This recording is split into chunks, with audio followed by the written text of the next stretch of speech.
Hi guys, welcome to my office at home, not my shack.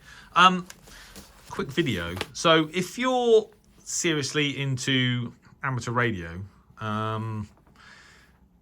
then you're, well, likely, I suppose, to be a member of the Radio Society of Great Britain. And if you're a member of the Radio Society of Great Britain, then every month you get a copy of RadCom, their monthly magazine. And it's almost entirely vested in ham radio, amateur radio.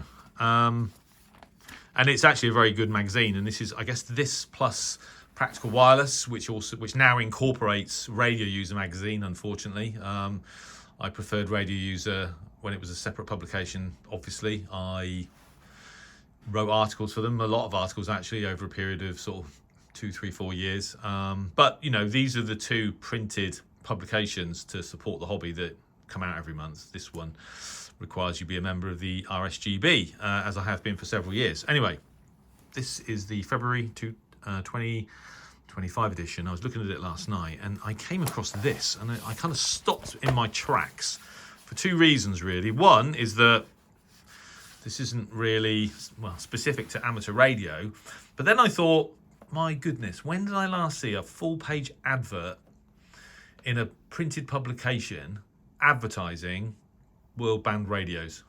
I mean, it's years ago. You used to get, I think Eton would advertise a sort of full page on the inside cover in the WRTH, but I can't remember the last time I picked up a magazine or print, you know, anything in print and saw a full page advertisement on world band radios. And here it is in the 2025 edition of RadCom. Now, it's all Tecsun equipment, and the advertisement is from Nevada Radio, and I was kind of shocked, but also I felt, I don't know why, incredibly pleased that it's not dead, that world band radio isn't actually sort of dying a death to the point where you wouldn't bother advertising, and it's so niche. I mean, I know this is a niche publication, but yeah, I can't remember the last time I saw a full page advert just advertising, you know, shortwave radios. So, and I'm looking at them, I've owned a few of them. So Tecsun H501X, excellent receiver.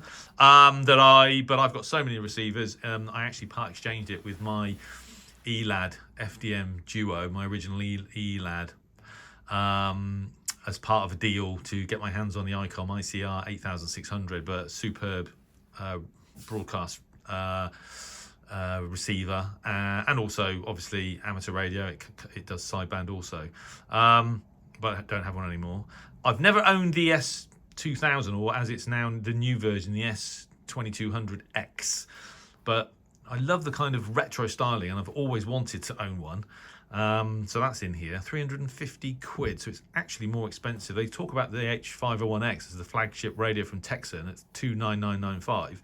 I'm pretty sure I paid 330 for mine. But the S2200X is actually 350 quid.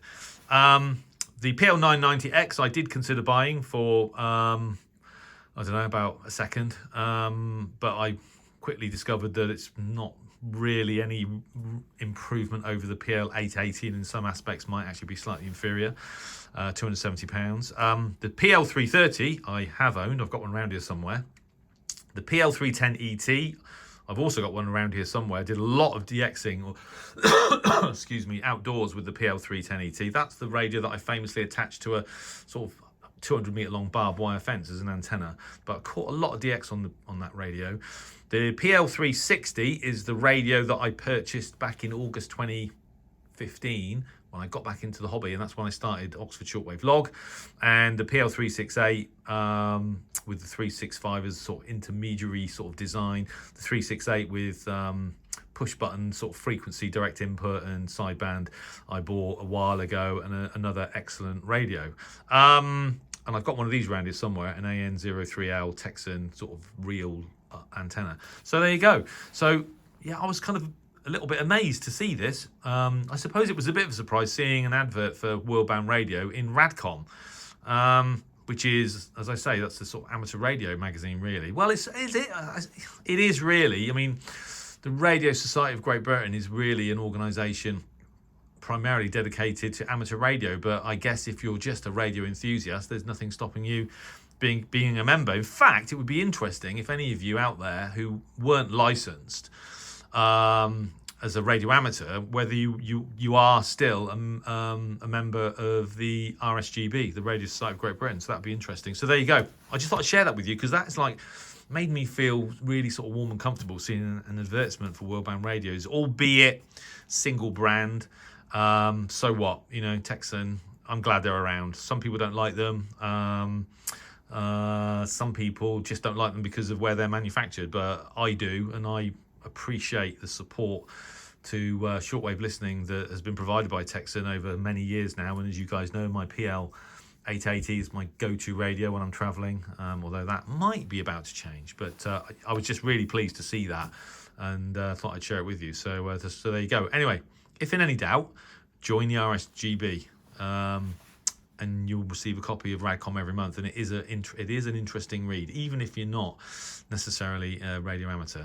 Anyway, I thought I'd share that with you. Thanks for watching, and 73.